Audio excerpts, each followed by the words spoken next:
ناظرین، آج کا میرا ایک موضوع بہت کامن موضوع ہے، اور اکثر حضرات جو ہے وہ ایک عجیب سا سوال کرتے ہیں۔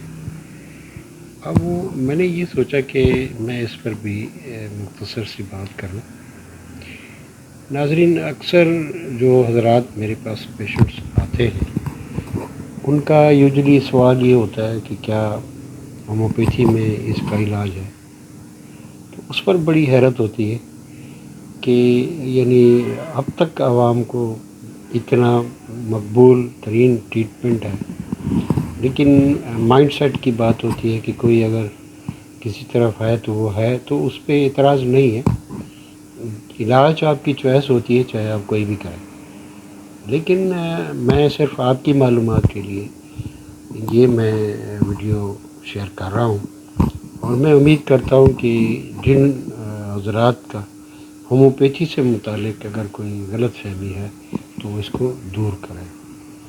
سب سے پہلا سوال اسٹیرائڈس کا یا کارٹیزونس کا ہم سے کیا جاتا ہے، اور مختلف سائٹ سے ہومیوپیتھی پر ایک بہتان لگایا جاتا ہے کہ ہومیوپیتھک ڈاکٹرز جو ہیں وہ اسٹیرائڈس دیتے ہیں اور کارٹیزونس دیتے ہیں۔ تو ناظرین، آپ کی معلومات کے لیے عرض ہے کہ ہومیوپیتھی میں نہ تو کوئی اسٹیرائڈز ہیں اور نہ ہی کارٹیزونس ہیں۔ کارٹیزونس اگر ہیں تو وہ ایلوپیتھک میں ہیں اور وہی استعمال کراتے ہیں، اور اسٹیرائڈز ہیں تو وہ بھی ایلوپیتھک کے پاس ہی ہیں، اور وہ بڑی پابندی سے اور بڑی سختی کے ساتھ لوگوں کو زبردستی بھی بعض اوقات استعمال کرایا جاتا ہے، اور وہ ویکسین ہے۔ یعنی ویکسین کیا ہے؟ یہی کارٹیزون ہے جو اسٹیرائڈ ہے، جو آپ کو کہا جاتا ہے کہ جی ہومیوپیتھی جو ہے وہ اسٹیرائڈ استعمال کراتی ہے۔ تو ناظرین، آپ یہ بات جان لیجئے کہ ہومیوپیتھک وہ ایڈوانس ٹریٹمنٹ ہے، اور مجھے الحمدللہ میرے پاس پورے پاکستان سے پوری دنیا سے پیشنٹس ہیں۔ میری دوائیں امریکہ بھی جاتی ہیں، انگلینڈ بھی جاتی ہیں، یورپین کنٹریز میں، عرب کنٹریز میں، اور تھرو آؤٹ دی کنٹری میرے پیشنٹس ہیں۔ اور یہ اللہ نے مجھے اعزاز دیا ہے الحمدللہ کہ میرے پاس وہ پیشنٹس ہوتے ہیں موسٹلی جو دوسری سائڈ سے ریٹائرڈ ہوتے ہیں، یا جن کو کہا جاتا ہے کہ یہ اب آپ اس کو گھر لے جائیں اور اس کو کھلائیں پلائیں۔ تو ناظرین، زندگی موت تو اللہ کے ہاتھ میں ہے۔ کوئی بھی شعبہ، میں اگر یہ کہوں کہ ہومیوپیتھک شعبہ مکمل ہے تو بالکل غلط، اور کوئی دوسرا کہتا ہے کہ میرا شعبہ بالکل مکمل ہے اور دوسرے کچھ بھی نہیں، تو یہ بھی بالکل غلط۔ مکمل ذات صرف اور صرف اللہ کی ہے، اور یہ بات ناظرین آپ جان لیجئے کہ جتنے بھی معالجین ہیں، چاہے وہ ایلوپیتھک ہے، ہومیوپیتھک ہے، حکیم ہیں یا دوسرے، سب کی منزل ایک ہوتی ہے، راستے علیحدہ علیحدہ ضرور ہوتے، اور ایک چیز مکمل ذات صرف اللہ کی ہے۔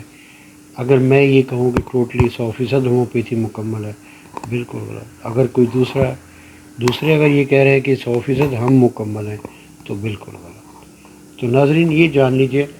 اور دوسری بات، سم ٹائم ہمارے پاس جب مریض آتا ہے تو وہ اتنا لیٹ ہو چکا ہوتا ہے کہ ہم یعنی جس مسئلے کو ہم بڑی ایزیلی ٹیکل کر سکتے ہوتے ہیں، تو اس کے لیے خاصی پیشنٹس کے لیے بھی دشواری ہوتی ہے، اور ہمارے لیے بھی مختلف دشواریز ہوتی ہیں، جو پرابلمز ہوتی ہیں، لیکن الحمدللہ ہم ان کو بالکل کنٹرول بھی کر لیتے ہیں اور علاج بھی کر لیتے ہیں۔ ناظرین، ہومیوپیتھی کب اور کیسے کہاں استعمال ہوتی ہے؟ آپ یہ دیکھیے کہ ہومیوپیتھی طریقہ علاج میں آپ یہ بات بالکل ذہن نشین کر لیں، جہاں پر آپ کو یہ کہا جائے کہ جی آپ نے یہ دوائی کھانی ہے، اس کو چھوڑنا نہیں ہے، تو پھر آپ ڈیفینیٹ ہومیوپیتھک پیشنٹ ہے۔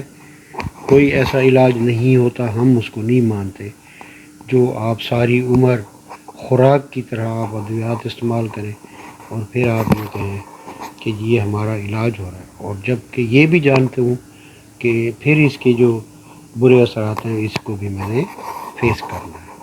تو ناظرین، بالکل ہمارے پاس یعنی آپ یہ دیکھ لیجئے کہ میں اپنے اسٹوڈنٹس کو ہمیشہ یہ پڑھاتا رہا.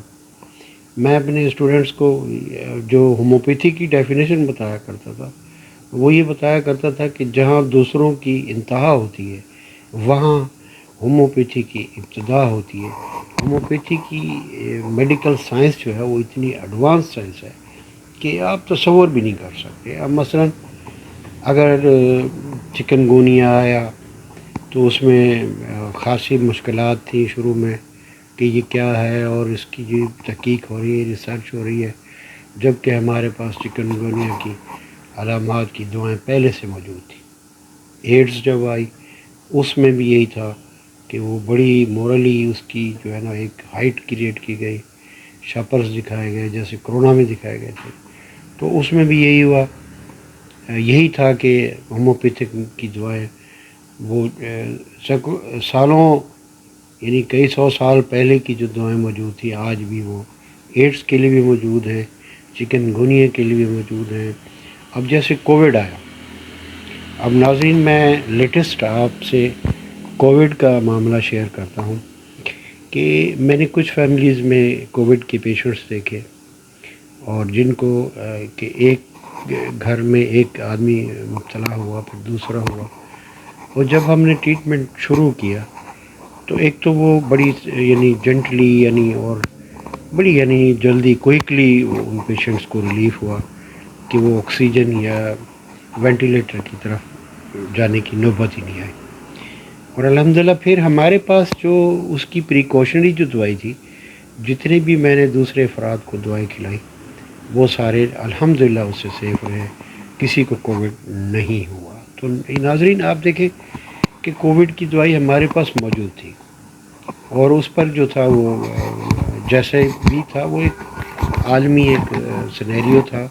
اس پہ تو میں میری نہیں اوقات کہ میں اس پر بات کر سکوں. لیکن دوسری بات ناظرین یہ ہے کہ پھر کووڈ کے میں نے کئی کیسز ایسے دیکھے جو ہاسپٹل سے یعنی آکسیجن کے پروسیس سے، وینٹیلیٹر کے پروسیس سے گزرنے کے بعد جب وہ ڈسچارج ہو کر گھر میں ہے تو وہ آکسیجن ان کے ساتھ ہی، یعنی وہ آکسیجن فری نہیں ہوئے، پھر بھی ان کو دن میں کئی بار آکسیجن ضرورت پڑتی تھی. اب اس میں یہ تھا کہ میں تقریباً 43-44 پیشنٹس میں نے ایسے اٹینڈ کیے جو گھروں میں تھے اور وہ آکسیجن ڈیپینڈنٹ ہو کر آئے تھے. تو ناظرین جب ان کو سب کو میں نے دوائی دی اور جو ان کی علامات پر ہوتی ہیں دوائی، اب ہومیوپیتھی میں یہ خوبی ہے کہ ہم علامات پر دوائی دیتے ہیں، اور ہمارے پاس یعنی تقریباً 4,500 سے زیادہ دعائیں موجود ہیں جو بالکل پہلے سے، یعنی آپ یہ دیکھیں کہ میری یہ 38 سالہ پریکٹس کا جو میرا ایکسپیرینس ہے وہ یہ ہے کہ کوئی بھی وبا آئی تو وہ الحمدللہ ہم نے اس کو، ہمارے پاس اس کی دوائی موجود ہوتی ہے، ہمیں کوئی کنفیوژن اس میں نہیں ہوتا. اسی طرح ڈینگی فیور تھا، ڈینگی میں بھی جو اموات ہوئی تو اس میں دیکھ لیں آپ کے سامنے، جب کہ ہمارے پاس اس کی دعائیں موجود تھی، اور کئی پیشنٹس مجھے ملے تو ہم نے ان کو ٹریٹ بھی کیا. لیکن ایکچوئل کیا ہوتا ہے کہ ایسا خوف کریٹ کر دیا جاتا ہے کہ وہ پیشنٹ جو ہے نا وہ بے بس ہو کر پھر ادھر ادھر بھاگتا ہے. تو ناظرین یہ بات. دوسری بات جو ہومیوپیتھک پہ جو الزام لگتا ہے، وہ جو سب سے بڑا الزام یہ لگتا ہے کہ جی ہومیوپیتھک بہت طویل یعنی لمبا علاج ہے اور اس پہ ٹائم لگتا ہے. اب اس کا جواب ناظرین یہ ہے، کیونکہ یہ میں جواب آج فرسٹ ٹائم دے رہا ہوں سالوں کے بعد، جو میں سنتا آیا ہوں پیشنٹس ایک ہی بات کہ جی اس پہ ٹائم لگتا ہے. تو یہ بات آپ جان لیجئے کہ ہومیوپیتھک میں ایمرجنسی کی دعائیں بھی بہت اچھی موجود ہیں، اور ہومیوپیتھک ایکیوٹ کنڈیشنز جتنے ایکیوٹ کیسز ہوتے ہیں، یعنی جو نئے امراض ہوتے ہیں ہاتھ جس کو ہم بولتے ہیں، اس میں ہومیوپیتھی بہت ایڈوانس ہے. مثلا اگر کسی کو بخار ہے، ڈائریا ہے، کف ہے، تو میرا ایکسپیرینس یہ ہے کہ ہمارے پاس کم وقت لگتا ہے، دوسری سائٹس پر جو ہے نا وہ زیادہ وقت لیتے ہیں. تو ناظرین اب آپ دیکھیے کہ ڈائریا اور ایک کامن مسئلہ ہے، بالکل چھوٹا سا مسئلہ ہے ہومیوپیتھک پوائنٹ آف ویو سے۔ میرے پاس ڈائریا کے جتنے بچے آتے ہیں، آپ یقین جانیے کہ ود ان 2 اور ود ان 1 آور اور ود ان 3 آور وہ بچہ نارمل ہو جاتا ہے۔ اور جب کہ ہم نے یہ دیکھا ہے کہ میرے پاس ایسے بچے لائے جاتے ہیں جو ڈی ہائیڈریشن کا شکار ہوتے ہیں، 7 مہینے سے ان کو مختلف دعائیں دی جا رہی ہوتی ہیں اور وہ ڈائریا ریپیٹڈ ہو رہا ہوتا ہے۔ تو ناظرین بالکل یعنی آپ یہ دیکھیے کہ میری زندگی کا ایکسپیرینس یہ ہے کہ وہ جب ہم 10 منٹ سے بچے کو ڈوز دیتے ہیں تو وہ ڈائریا پتہ ہی نہیں ہوتا کہ گھنٹے 2 گھنٹے میں وہ کہاں گیا۔ اور پھر بات سائیڈ ایفیکٹس کی ہے، یعنی اگر ہم کسی کو آپ سب حضرات جانتے ہیں کہ جب اینٹی بائیوٹکس دی جاتی ہیں فیور میں، یا میں ایسے پیشنٹس دیکھتا ہوں جن کو فیور میں اینٹی بائیوٹکس جب استعمال کرائی جاتی ہیں اور پھر وہ جب میرے پاس آتے ہیں جب ڈائریا، نوزیا، وومیٹنگ ہوتی ہے اور وہ اس سے اپسیٹ ہو رہے ہوتے ہیں، تو وہ پھر ہم ان کو دنوں میں نہیں، ہم ان کو چند آورس میں بالکل ان کو ریسٹور کر لیتے ہیں، بحال کر لیتے ہیں۔ تو ناظرین آپ دیکھیے کوئی بھی چیز اللہ تعالیٰ نے کسی پہ کسی کا نام نہیں لکھا ہوا، اصل مقصد تمام والدین کا انسانیت کی خدمت ہے۔ جہاں تک ہو سکتا ہے ہر ڈاکٹر کوشش کرتا ہے، سب کی ایفرٹس صرف صحت کی بحالی ہوتی ہے۔ تو یہ ہومیوپیتھک ایک جدید سائنس ہے اور یہ ایڈوانس سائنس ہے۔ یعنی آپ یہ دیکھیے کہ ہمارے پاس ایسے پیشنٹس بھی ہوتے ہیں، خصوصی طور پر میں اپنے ہومیوپیتھک اسٹوڈنٹس سے یہ ریکویسٹ کرنا چاہتا ہوں کہ یہ بات آپ جان لیجئے کہ ہمارے پاس جو پیشنٹس آ رہے ہوتے ہیں ان کے لیے یہ نہیں ہوتا ہے کہ ہم ان کو سالوں ہم دوائی کھلائیں گے یا ہم اس کو یہ کہیں گے جی آپ بالکل بندھے ہوئے ہیں، آپ یہ ساری عمر کھاتے ہیں۔ اب یہ آرتھرائٹس کا ایک چھوٹا سا ایشو ہوتا ہے جیسے ٹیومرز کا ہوتا ہے۔ اب ضروری نہیں ہے کہ آپ ٹیومرز میں سرجری کرائیں اور آرتھرائٹس میں آپ گھٹنے چینج کروائیں۔ اگر آپ ارلی ہمارے پاس آتے ہیں اور آرتھرائٹس کا ٹریٹمنٹ بالکل ہومیوپیتھی اس کو کیور کرتی ہے بالکل، کیونکہ میازمیٹک جو ریسرچ ہے ہومیوپیتھی کی، ہماری میڈیکل سائنس کی ایک ریسرچ ہے کہ میازمیٹک ایشوز ہوتے ہیں جو مدر آف دی ڈیزیزز ہوتے ہیں۔ اب وہ صرف ہومیوپیتھ ڈاکٹر جانتے ہیں کہ میازمیٹک کیا ہوتے ہیں۔ اب میازمیٹک ایشوز جہاں ہوتے ہیں تو وہاں پر ظاہر ہے جب دوسرے شعبے کے لوگ اس کی بیس سمجھتے ہی نہیں۔ اب جیسے کسی کے ٹیومرز بنے ہوئے ہیں یا کسی کو آرتھرائٹس ہے، میں ایگزامپل کے طور پر ایسی بہت ساری بیماریاں ہیں، لیکن میں ایگزامپل کے طور پر صرف اتنا ہی بتانا چاہتا ہوں کہ جو لوگ اس کی بنیادی کاز نہیں سمجھتے تو اس کو کیور بھی نہیں کر سکتے۔ مثلا اگر سرجری سے ٹیومر ریموو کر دی جاتی ہے اور اگر وہ بنائن ہے یا کارسینوما ٹائپ کیا تو وہ کیا ہوتا ہے کہ وہ دوبارہ پھر فارم ہو جاتی ہے، کینسر ہوتا ہے اور پھر وہ اس کے ڈینجرس کانسیکوینسز ہوتے ہیں جو آپ سب حضرات جانتے ہیں۔ تو ناظرین اب میں یہ کہنا چاہتا ہوں کہ یہ آپ کو ایگزامپل میں نے صرف ٹیومرز پہ دی ہے، اور اس پہ میں برین ٹیومرز کے کئی ایسے پیشنٹس اٹینڈ کر چکا ہوں جن کو سرجری کا کہا گیا اور وہ بالکل کلیئر ہو جاتے ہیں۔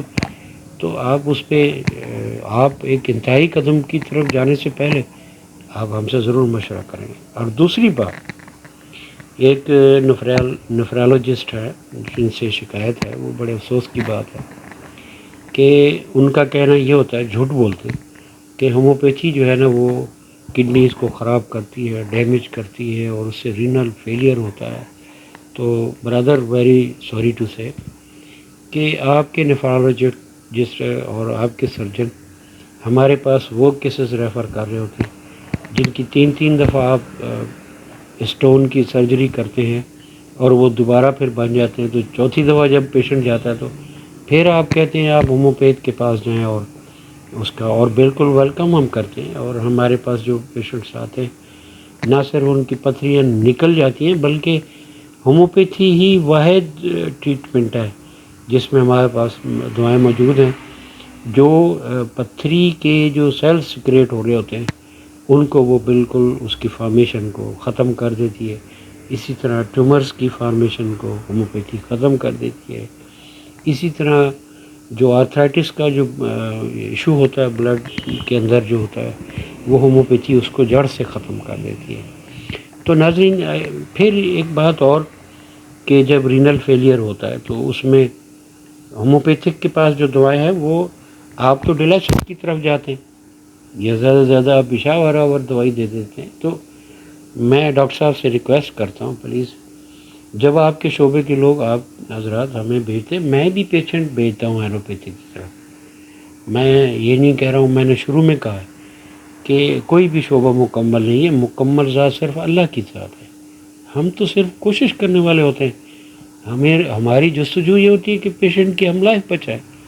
تو ناظرین یہ موضوع بہت طویل ہے، اس پہ میں بڑا طویل لیکچر دے سکتا ہوں، لیکن مختصر یہ ہے پلیز دیکھیں کسی چیز پہ بھی کسی کا نام نہیں لکھا ہوتا، شفا من جانے والا ہوتی ہے. اور میں اگر یہ کہوں کہ جی صرف میری دوائیوں میں شفا، نو بالکل نہیں. میرے پاس ایسے پیشنٹس ہوتے ہیں جن کو سرجری کی ضرورت ہوتی ہے، امیڈیٹلی ضرورت ہوتی ہے، تو بالکل میں ان کو ریفر کرتا ہوں کیونکہ انسانی جان بہت ضروری اور قیمتی ہوتی ہے. اگر ہم اس کو کہہ دیں کہ نہیں جی یہ تو میرے پاس ہے، تو اس طرح سے جو ہے نا پلیز آپ یہ نالج آپ دوسرے اپنے فرینڈس کو بھی شیئر کریں. اور آپ یہ جان لیجئے کہ ہومیوپیتھک آج کی ضرورت ہے. ہومیوپیتھی ہے تو شفا ہے. ہومیوپیتھی واحد علاج ہے جو مریضوں کو کیور کرتی ہے. ہومیوپیتھک وہ علاج ہے جہاں آپ کو یہ کہا جائے کہ آپ نے ساری عمر کھاتے رہنی ہے دوائی، پھر آپ ہمارے پاس لے آئیے. آپ تھائرائڈ کے کیسز دیکھ لیں، تھائرائڈ میں ہائپر ہو یا ہائپو ہو تو وہ سارا کیا ہوتا ہے کہ جی ساری عمر آپ نے گولی کھانی، جبکہ ہمارے پاس ایسا ایشو نہیں ہوتا. ہم ان کو چند منتھ یا سال 2 سال دوائی کھلاتے ہیں، اس کے بعد پھر اس کا جو ایکچوئل جو فنکشن ہوتا ہے، جو تھائرائڈ گلینڈ کا فنکشن ہوتا ہے یا جو اس کے ساتھ ایسوسیٹڈ جو معاملات ہوتے ہیں وہ ہم اس کو بالکل کلیئر کر لیتے ہیں. تو ناظرین پلیز آپ یہ بالکل نالج شیئر کریں اپنے فرینڈس میں بھی. آپ کا کوئی بھی مسئلہ ہو آپ ہم سے ضرور رجوع کریں. ڈسکرپشن میں میرا نمبر موجود ہے. آپ کو کوئی ایسا ایشو جو آپ سالوں سے آپ اس میں پریشان ہیں اور پھر آپ میڈیسن ڈپینڈڈ ہے اور سالوں سے ہے، تو پھر you are welcome, you are my patient اور یو آر ہومیوپیتھک پیشنٹ. آپ اپنے شہر میں کسی بھی اچھے ہومیوپیتھ کو آپ دکھا سکتے ہیں. اور اگر آپ کا میڈیکل ایشو ہے تو بالکل دوائی آپ کو لینی چاہیے، لیکن دوائی لینے کا مقصد یہ نہیں ہے کہ آپ نے ساری عمر دوائیوں پہ ہی رہنا ہے. پھر ہم یہ کہیں جی علاج ہو رہا ہے تو سوری ٹو سے ہم اس کو علاج نہیں کہتے. تو ناظرین میں آپ سے اجازت چاہتا ہوں، اگلی ویڈیو پر پھر آپ سے ملاقات ہوگی. اپنا خیال رکھیے گا. اللہ حافظ.